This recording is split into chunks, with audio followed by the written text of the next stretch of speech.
Hello and welcome. Hey, since I bought my LL Bean Approach in 1994, it has seen a lot of changes and upgrades. It was originally a 3x7 with Shimano Alivio components and cantilever brakes. Back when it was new, I thought it was the best bike ever. I went all over the place with that thing.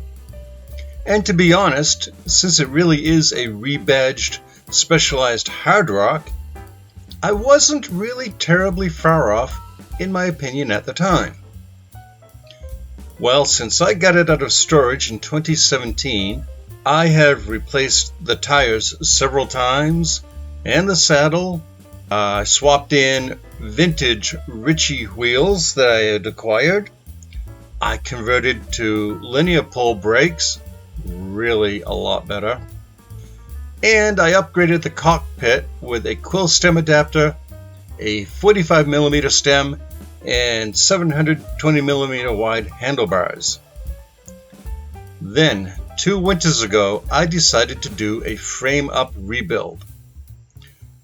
In the process of disassembly, unfortunately, I managed to totally ruin the bottom bracket threads. And that's a whole other story. Lucky for me, I found a Sunlight threadless bottom bracket, and there's a video for that in the playlist later.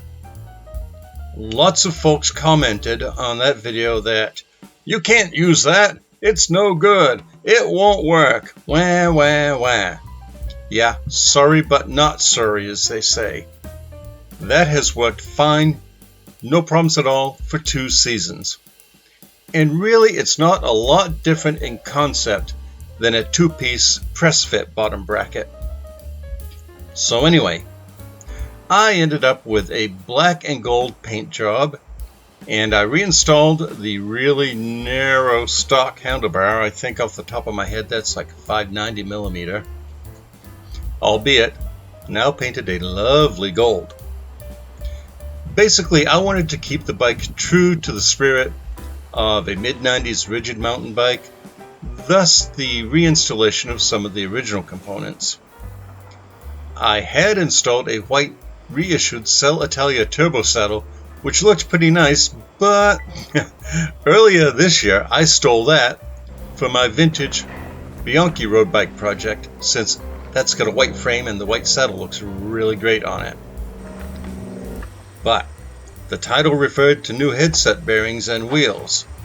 So regarding the headset, I had recently noticed that there was play in it, which I couldn't eliminate by tightening or reinstalling the components, and I think they had just reached the end of their working life. So after almost 30 years, that wasn't a big surprise. I ended up with a Neko kit with upper and lower cups, upper bearing race, locking nut, and new cage bearings. And this kit only cost $15 on Amazon.com, so I figured, give it a try. After removing the front wheel, I removed the old locking nut and upper bearing race, thereby freeing the fork. I used a cup removal tool, which seriously is the easiest method of bearing cup removal.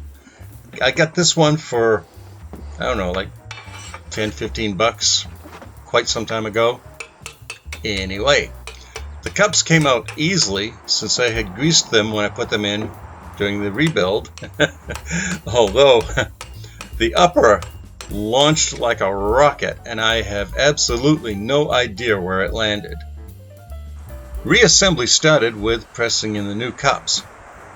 I used this really heavy, by which I mean weighty, press that I got years ago on Amazon, and it works really well. It's much better than those cheesy little $10 units that you can get on Wish or AliExpress. The bottom cup installed really easily, whereas the upper cup involved a bit more effort. And to be honest, I really don't mind that, as I would rather have the cups be a bit tight to avoid movement and creaking later.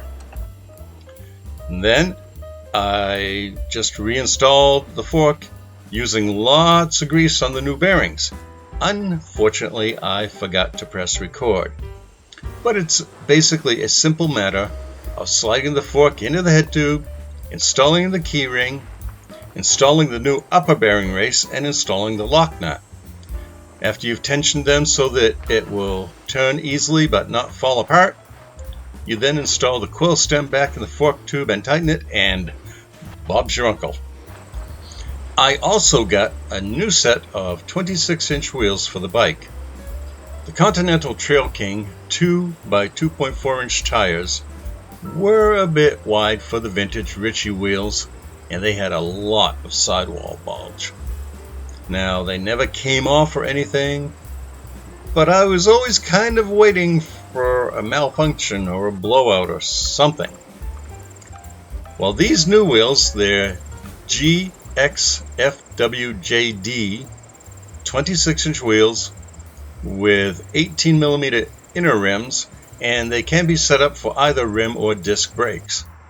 Now, I've never heard of GXFWJD, but what the heck? Nothing ventured, nothing gained. And at the very least, the Trail Kings have a much less rounded sidewall on these wheels, which is a little more confidence-inspiring. Now, while I don't generally form emotional attachments to things, I confess a certain fondness for this bike, having owned it since it was new. I don't ride it as much as my modern bikes, I admit that, but it is still fun to get out and ride on it now and then.